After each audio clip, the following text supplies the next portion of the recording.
naturally, we know it was the main one. It was all about the Nico. It was Nico. I'll take away this. Even if Mike Matthews is not ending up wide receiver number one, I think that their wide receiver room is going to be better than what it was last year. Now, does that mean that it's going to be more experienced? No, not at all. In fact, far from it. But like Travis Smith had a good day. Like Travis Smith is somebody who had a very good spring. He had a very good camp. He has been on campus and he has been working to build that rapport in the offensive personnel, and they are going to have a role for him. Now, what is that role per se? I'm not sure. It may be third down, slot receiver, quick slant routes, just get him the football, let him pick up the first, he goes back to the sideline. But I think at this point you realized how quickly he has adapted to the college game. That's going to benefit a team like Tennessee in the passing attack. Yeah, I mean, Bear, I agree with you. Receiver Rodarius Jackson, I think he could be key to a true freshman. But you already mentioned some of the receivers.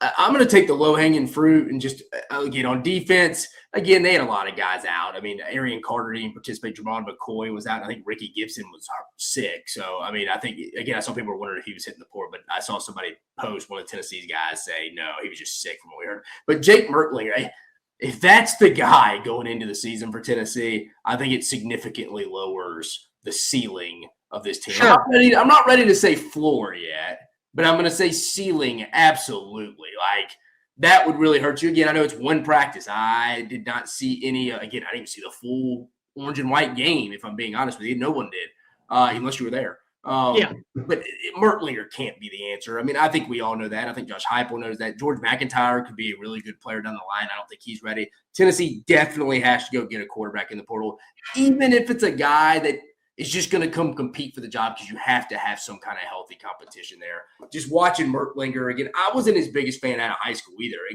good kid, I hear, but I just didn't really like his film idea. That's why I was like, gosh, gracious, if he's their starter. I mean, he didn't even get in last year when Nico went down. They put in Gaston Moore against Alabama. He threw a pick his first play. Or Gaston Moore did. They didn't. So Mertlinger didn't even get in over Gaston Moore. And I get it. Moore had been with Heupel since UCF, so he knew the system. But still, the quarterback room, they got to go get somebody. There is one player, and I know I'm going to butcher his last name, but I was impressed with him because he got 3 touchdowns. I mean, that's just kind of it. It was the tight end, Jack Van Dorselaer, I think is how you say his last name. I know there's some Tennessee people in here. Can somebody go ahead and pronunciate it for me, and I'll go give you a shout out, or maybe go ahead and give you a free follow on Instagram or something. But 3 touchdowns. What do we know about whoever's going to be the next quarterback? They're going to need a security blanket. What's my rule, Dave? Go get your tight end. Go get yourself a tight end that can be that chain mover. You didn't have Miles Kitzman out there. He wasn't able to play. We know he's dealing with an injury. You having somebody that can maybe be helpful in 12 or 13 personnel, even as a small sample size role player, that's pretty good.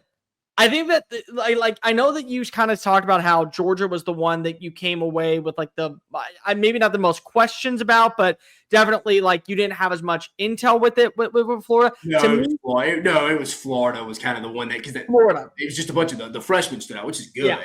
I think that's kind of how they set it up. To me, mine is Tennessee, because of all the focus for Tennessee. What was simply based off of the thing that had happened earlier in the day. And to your point, I mean, Al brought up earlier, I mean, they're better defensive players than even participate. Yeah, and again, I'm going to read you off a list of players who were out in this game just really quickly. Chris Brazel, Rick Gibson, Ryan Scott, Arian Carter, Jade Harmon, Jaden Lofton, Christian Gass, Joshua Heldston, Nathan Robinson, Emmanuel Okoye, Caleb Herring, Devine Dobbs, Jamad McCoy, Jordan Thomas, Amari Jefferson was limited, Cole Harrison was limited, Deshaun Brand was limited. So, you're not going to be able to get, I think, a lot out of this. What I think you can take away is that, again, there are some players that are going to have bigger roles than maybe we initially thought they were. That to me is what I think is the thing that I'm looking forward to for Tennessee. And I was very vocal last year how much I despised this wide receiver room for Tennessee because they weren't properly utilizing Mike Matthews for my money. Maybe it is, maybe it is Mike Matthews, and I was just way too high on him coming out, and maybe I was wrong. But I feel a lot better about where this wide receiver room is going into summer workouts than I felt going into 2024. if that's fair. No, yeah, I think it's fair.